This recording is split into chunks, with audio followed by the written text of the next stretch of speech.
अपना मनी में एक बार फिर से आप लोगों का हार्दिक स्वागत करता हूँ। आपको आप सभी लोग सही होंगे और शायद आपका पोर्टफोलियो रेड होगा। मेरा भी पोर्टफोलियो रेड है क्योंकि ये जो अनएक्सपेक्टेड इजराइल वार था और इसमें वीडियो ही नहीं बना रहा था क्योंकि मैं थोड़ा कुछ ऑफिस के वक्त में कुछ ज़्यादा ही बिजी था। क्योंकि जैसे वार चालू स्टार्ट हुआ मेरा काम भी थोड़ा बढ़ गया, इसके कारण मैं वीडियो बना नहीं पा रहा था। बट एनीवे अब थोड़ा प्रेशर कम हुआ वर्क से, तो I will keep doing video. So चलो अब स्टार्ट करते हैं निफ्टी 50। तो निफ्टी 50 अगर आप देखोगे तो मेरा व्यू ये था कि सबसे पहले आप लोगों को मैंने एक टेबल भी शेयर किया था कि ये जो 2024 जो होने वाला है ये एक बहुत ही, आप बोल सकते हो कि पैनिक सिचुएशन रहने वाला है।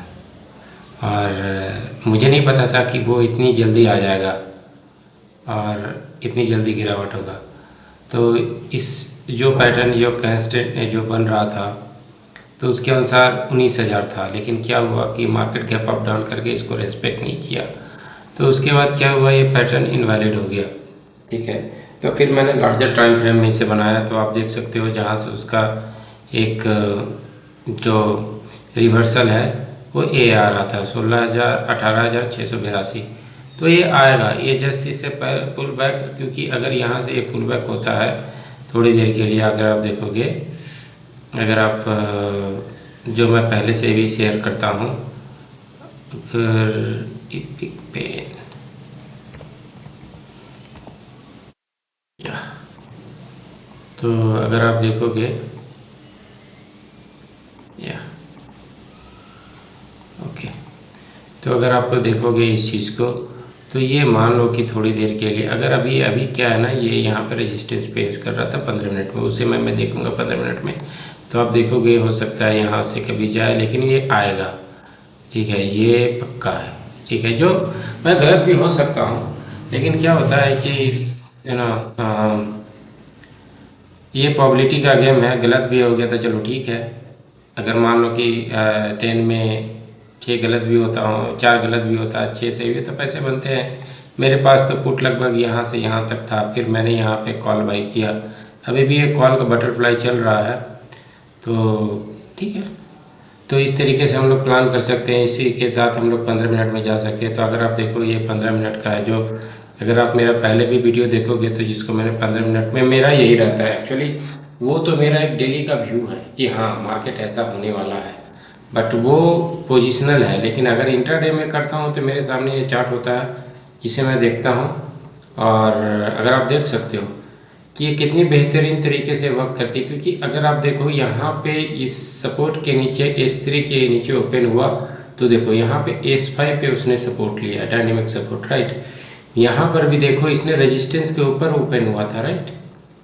उसके बाद देखो कितनी बेहतरीन तरीके से, आप देखो S5 को ही, अगर जब तक S5 के ऊपर नहीं जाएगा तब तक आप ये जो लेवल है 19,200 का जो लेवल है, यही रेजिस्टेंस है। अगर इसके ऊपर क्लोज होता है तो ये विजुअल है, ये मतलब कितना बेहतरीन तरीके से वर्क करता है, आप देख सकते हो। ये तो मैं आप लोग के साथ पिछले वीडियो में भी एक्सपेरिमेंट के साथ शेयर किया हुआ हूँ। तो ये रहा निफ्टी के बारे में। तो चलिए हम इसको बैंक निफ्टी में देखते हैं 15 मिनट में, फिर डेली में मैं दिखाऊंगा, क्योंकि इस चार्ट में हूँ मैं बैंक निफ्टी। क्योंकि जो इंटरडे के लिए करते हैं बैंक, क्योंकि मैं भी बैंक जल्दी होता नहीं है इंटरडे में, क्योंकि ऑफिस में मैं खोल नहीं पाता हूँ। लेकिन एक जो होता है ना, एक आइडिया मिल जाता है कि चलो देखो, अगर यहाँ पर भी आप देखो कभी भी। दूसरी चीज़, अगर आप देखो कैमरेला 15 डेली के लिए, कैमरेला इज़ द बेस्ट। और ये मेरे लिए तो वर्क कर रहा है, मैं सबकी गारंटी नहीं ले सकता हूँ, बट मेरे लिए बेस्ट वर्क कर रहा है। क्योंकि अगर मैं ऐसे शॉर्ट स्टैंगल भी बनाता हूँ तो इस रेंज में अगर मिडिल में खुला है, इतना बेहतरीन तरीके से मैं क्या कर सकता हूँ कि अगर मिडिल में खुला, देखो ये पहले का रेजिस्टेंस है, ये पहले का सपोर्ट है, ठीक है। अगर ये बनता, अगर मिडिल में खुलता, मैं क्या करूँगा, एक यहाँ पे शॉर्ट मारूंगा, शॉर्ट स्टैंगल बनाऊंगा, ठीक है। तो ये कितने बेहतरीन तरीके से काम करता है। लेकिन अगर यहाँ कॉल बाई करना होगा तो जैसे ये R4 के ऊपर कॉल किया, फिर इसके ऊपर अगर बाई करते नीचे एसएल लगाते तो ये भी आपको काम करता। तो ये 15 मिनट का व्यू, 15 मिनट के लिए कैमरिला इज़ द बेस्ट। अगर आप चलो डेली में देखते हैं, डेली में क्या है बैंक निफ्टी का। हेलो, बैंक निफ्टी का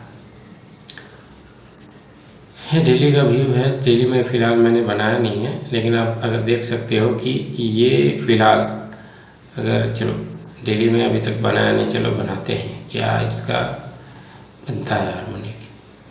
हार्मोनिक से भी ज़्यादा इम्पोर्टेंट ये है कि मैंने जो आपको बताया कि कोई भी पोजिशनल ट्रेडिंग, और जहाँ तक मैं पहले भी शेयर करता रहा हूँ कि आपको एक ही चीज़ फॉलो करना है, वो है, ये क्यों नहीं दिखा रहा है, ये हो क्या गया इसको, स्पंदना। ओके, तो थोड़ी देर के लिए आप भूल जाओ, सब कुछ भूल जाओ। ये अगर आप देखोगे इस चार्ट को, ठीक है, तो यहाँ से निकलने से एक ही चीज़ है। अगर आप देखोगे तो इसने डेड कैट बाउंस दिया है। डेड कैट बाउंस में क्या होता है कि जब भी ये जो चीज़ होती है, अगर आप देखोगे ये डेड कैट बाउंस है और कुछ नहीं है। डेड कैट बाउंस का परिभाषा यही होता है कि जब कोई यहाँ से 100% जाती है, ठीक है, तो 50% से वो क्या होगा, एक 50% से वो आपको एक जंप करता है, नहीं ये गलत है। वो क्या होता है कि जब ये डेड कैट बाउंस का मतलब ये होता है कि अगर ये नीचे गया तो ये ऊपर 50% तक आएगा, इसको डेड कैट बाउंस। यहाँ से फिर एक शॉर्ट का होता है, ये डेड कैट बाउंस होता है। खैर एनीवे, हार्मोनिक के अनुसार और ये जो फिबोनाची रेशियो के अनुसार ये जो है ना, ये एक बहुत ही इंपॉर्टेंट लेवल है 061.8, क्योंकि मेरा जो भी स्टडी होता है वो आपको फिबोनाची रेशियो भी होता है। तो 61 पॉइंट रेशियो अभी इसने 0.5 से इसने अगर इसको दूसरी चीज़ अगर आप देखोगे, ये तो वीकली का है, अगर आप एक चीज़ को देखोगे तो इसलिए मैंने सारे लेवल, क्योंकि अगर इसको ऊपर जाना होगा तो 43,800 के ऊपर जो इतना बड़ा कैंडल बना है, यही सबसे बड़ा रेजिस्टेंस की तरह पे काम करेगा। और ये जो सारे लेवल हैं ये आपको पता होना चाहिए। जो मैं टाइम साइकिल डिस्कस करता हूँ और मैंने डिस्कशन भी किया है, जो मुझे जानते होंगे, ये मैंने टाइम साइकिल, ये सब टाइम साइकिल का वो हाई है। अब आप देखो टाइम साइकिल का जो हाई होता है, एक it will work as a resistance. अगर आप कोई भी देख लो, चाहे 14,936 है, 44,500, ये 44,356, 43,800, ये टाइम साइकिल का हाई है, उस दिन वो मूवमेंट होता है, ठीक है। तो ऐसे भी आज जो टाइम साइकिल था उसका कल इफ़ेक्ट होगा, तो देखते हैं कल क्या होने वाला है। और लेकिन एक चीज़ आपको इसमें ये करनी होगी कि जो मैं देखता हूँ, जब तक ये 200 के ऊपर नहीं जाएगा, देखो सबसे बड़ी चीज़ ये होता है कि जब हम अगर आप देखोगे, जब भी मैं कोई चार्ट डिस्कशन करता हूँ बुलिश चार्ट को, तो मैं क्या करता हूँ कि अगर ये 200 है, अगर ये 200 है, सॉरी ये 200 है, थोड़ी देर के लिए आप चल जाते 200, और मान लो कि ये 20 है, ठीक है, 20 इसके नीचे से क्रॉस कर रहा है, तो ये इसके ऊपर एक सपोर्ट लेगा, फिर इसके सपोर्ट लेगा, फिर ये ऊपर से जाएगा। ये एक सिंपल चीज़ मैं हमेशा भी डिस्कशन करता हूँ। लेकिन आप देखो अगर 200 से नीचे आ चुका है तो एक बार इसको टच करने जाएगा, फिर नीचे आएगा, एक सिंपल। अगर नहीं भी करता है तो ये तो अभी निगेटिव है, 200 के नीचे निगेटिव, इसको आप बुलिश लेके नहीं चल सकते, सिंपल, जब तक ये 200 के ऊपर नहीं जाएगा। क्योंकि अगर आप चलो थोड़ी देर के लिए हम लोग देखते हैं कि आगे हिस्ट्री में क्या हुआ, हिस्ट्री में यही चीज़ मैं बताना जा रहा हूँ। देखो जब तक ये प्राइस, देखो यहाँ पर भी क्या हुआ था, नीचे आया, जब तक ये प्राइस जो है, देखो ये 200 के ऊपर गया तभी बुलिश हुआ ना। तो जब तक ये 200 के ऊपर ना जाए, ये सबको दिख रहा है। और सबसे बड़ी चीज़, आपको इतनी जल्दीबाजी नहीं होनी चाहिए, क्योंकि अगर बुलिश होगा तो पूरी दुनिया चिल्ला चिल्ला कर कहेगी बुलिश, ठीक है। तो अभी कोई ऐसा भी कोई पोजीशन, इवन एक्यूमुलेशन के बाद भी, क्योंकि अगर आप लोग एक्यूमुलेशन के बाद भी अगर 61 पॉइंट रेशियो के पास आता है तो करेंगे, लेकिन फ़िलहाल अभी तो ऐसा कुछ भी नहीं है, क्योंकि अगर जिस हिसाब से अभी क्या होता है कि मेरे पास कुछ अब मैं क्या करूँगा, निफ्टी बैंक निफ्टी के बारे में हार्मोनिक शेयर करूँगा, इसके अलावा कोई चार्ट पे हार्मोनिक नहीं, क्योंकि मैं देख रहा हूँ कुछ प्रोफेशनल ट्रेडर्स हैं, they are using my chart, और इसके लिए मैं सिर्फ और सिर्फ निफ्टी बैंक निफ्टी के बारे में ही आपसे शेयर करूँगा। लेकिन अगर आपको कोई क्यूरी हो, अगर आपको ज़्यादा आपको जानना हो, तो ये मैंने एक चैनल बनाया है जिसका लिंक मैं आपको शेयर कर दूँगा, आप इसको ज्वाइन कर सकते हैं, मैं इस पर शेयर करता रहूँगा। तो थैंक्स फॉर वॉचिंग अपना मनी, थैंक यू।